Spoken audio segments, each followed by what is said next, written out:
जुम्मे का दिन था ना, और आज खाना बनाते हुए मुझे इतना टाइम गुजर चुका था ना, तकरीबन 3:30 बजे का टाइम था जब मेरा खाना रेडी हुआ था। उसकी वजह ये थी कि पहले तो दिन में सोचती रही हूँ कि आज बनाऊँ क्या। जुम्मे के दिन वैसे मेरे घर में बिरयानी ही बनती है और आज भी बिरयानी ही बनाई थी, लेकिन आज मेरे घर में चिकन मौजूद नहीं था और कहीं ऑफर में भी फ़िलहाल मुझे मिल नहीं रहा था कि मैं किधर से जाके चिकन लूँ ना। बहरहाल मेरे पास चिकन ब्रेस्ट पड़े हुए थे, फिर एकदम दिमाग में ख्याल आया कबाब बिरयानी बनाती हूँ आज।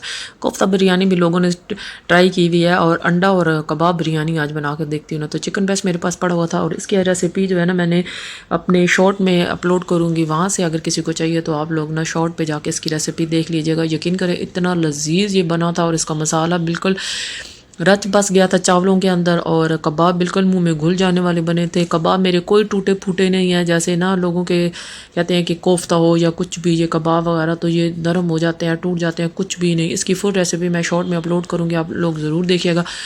और एंड पे ना ये जब बिरयानी बनती है ना तो ये जो फ्राई ओनियन मैं लेके आती हूँ और मेरे बच्चों को और मियाँ साहब को ना चावलों के ऊपर फ्राई ओनियन बहुत पसंद है, तो और इसलिए इस दफ़ा मैं लेके आई थी और इसके ऊपर ना सारा मैंने फ्राई ओनियन भी लगाया था। और वाकई क्रोम क्रोम का जब मज़ा आता है ना फ्राई ओनियन के साथ तो ये बहुत मज़ेदार लगते हैं। अच्छा, मियाँ साहब पे कहते हैं कि तुम तो कह रही थी आज चिकन घर पर मौजूद नहीं हो, तो फिर तुमने ये बिरयानी कैसे बनाई है? तो मैंने कहा आज बिरयानी जो बनाई है ना ये कबाब बिरयानी बनी है।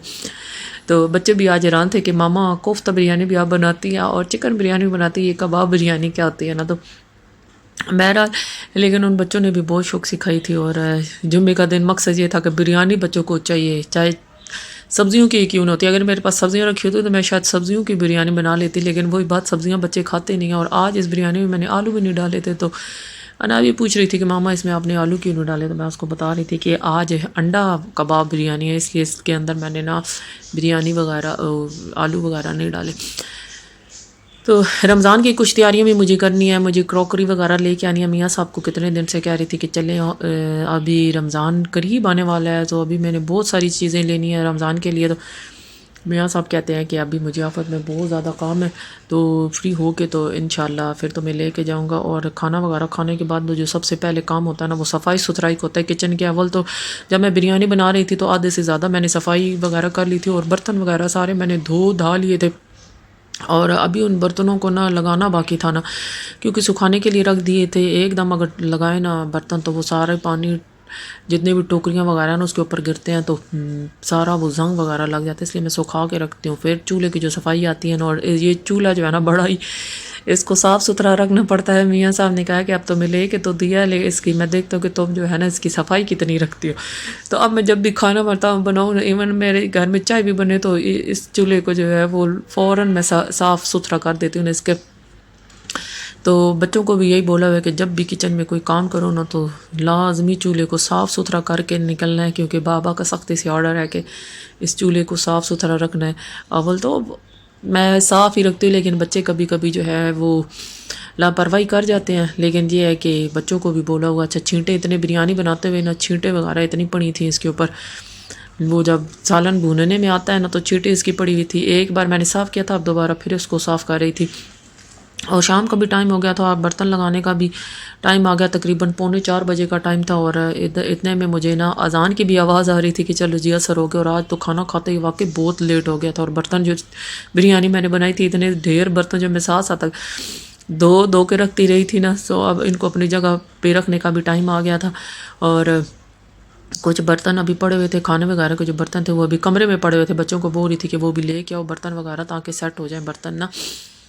अच्छा, मुझे चाय ना चाय की मैं बहुत ज़्यादा शौकीन हूँ ना, तो इसलिए मेरे घर में जब भी चाय के कप आते हैं ना तो बहुत बड़े बड़े कप लेके आती हूँ ना, क्योंकि चाय की मकदार मुझे ज़्यादा चाहिए होती है। अभी मैं सोच रही हूँ रमज़ान आने वाला है तो रमज़ान में कहवा भी लाजमी चलेगा, तो अब कप इतने लेके आऊँ कि इतने साइज़ के लेके आऊँ कि उसमें कहवा वगैरह भी आराम से जो है ना वो डाल के और पी लिया जाए ना।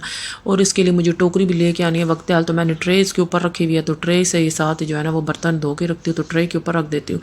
तो अब मैं कुछ सोच रही हूँ कि वो लेके आऊँ बर्तनों वाला टोकरा लेके आऊँ, उसके ऊपर मैं बर्तन वगैरह रख करूँ ताकि नुचड़ के बर्तन सारे नीचे की तरफ पानी चला जाए और फिर बर्तनों को अपनी जगह समेट दिया करूँ। बस थोड़े से बर्तन थे, अब धोने के लिए लग गई थी। उसके बाद मेरा दिल कर रहा चाय भी पीने का दिल कर रहा था, फिर बर्तन वगैरह धोने के बाद चाय वगैरह बनाऊँगी। और फिर उसके बाद मुझे लेके जाना है मोहम्मद ज़कवान को उसकी साइकिल ठीक कराने के लिए। 2 दिन से ना वो साइकिल का आजकल वो पड़ा हुआ पीछे के साइकिल वगैरह मुझे ٹھیک کر کے دیں. سائیکل پہلے کل تو پنچر لگوا کے آئی تھی سائیکل، اور آج سائیکل کا جو ہے نا وہ اس کا ٹوٹ گیا تھا، تو پیڈل جو تھا وہ ٹوٹ گیا تھا. وہ مجھ سے میں نے کوشش کی تھی مجھ سے گھر میں جڑ جائے، لیکن مجھے جڑا نہیں ہے. اب شام کے ٹائم مجھے لے کے جانا پڑے گا زکوان کو اور ٹھیک کروا کے لوں گی. اور چائے کا ٹائم ہو گیا، چائے بنانے کے لیے پانی رکھنے لگی تھی میں اوپر. اچھا دودھ وغیرہ بھی کچھ دن سے ختم پڑا تھا، لے کے آئی نہیں تھی، نہ ہی میاں صاحب کو ٹائم ملا ہے کہ مجھے لے کے جائیں باہر مارکیٹ اور دودھ لے کے آؤں نا. تو ابھی فی الحال ملک پاؤڈر سے ہی میں چائے بنا رہی ہوں. اچھا یہ سے اتنی مزیدار چائے بن رہی ہے نا، مجھے تو یقین ہی نہیں آ رہا کہ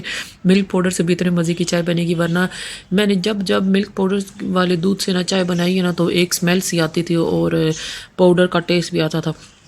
یہ میں لے کے آئی تھی کارفور سے بنا ہوا نا، کارفور مارکیٹ ہے نا، ان کا اپنا کمپنی کا یہ بنا ہوا ملک پاؤڈر تھا.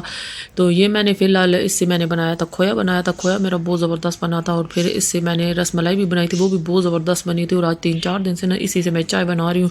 ایک دن صرف ایسے ہی ٹرائی کیا تھا کہ پتہ نہیں اس سے چائے اچھی بنتی ہے یا نہیں بنتی، تو پھر مجھے خود یقین ہے کہ ملک پاؤڈر سے بھی اتنی مزیدار چائے بن سکتی ہے، اور وہ بھی اس والے سے. ورنہ دوسرے ملک پاؤڈر جتنے میں نے پیے ہیں، خاص کر جو مارکیٹ سے بنے ہوئے ملک پاؤڈر ملتے ہیں، ان سے تو بالکل بھی چائے جو ہے نا وہ اچھی نہیں بنتی. ایک تو بہرحال یہاں پہ اب میری چائے جو ہے وہ پینے کا ٹائم ہے، اور ساتھ ہی اب زکوان کو لے کے جاؤں گی بائک کی طرف.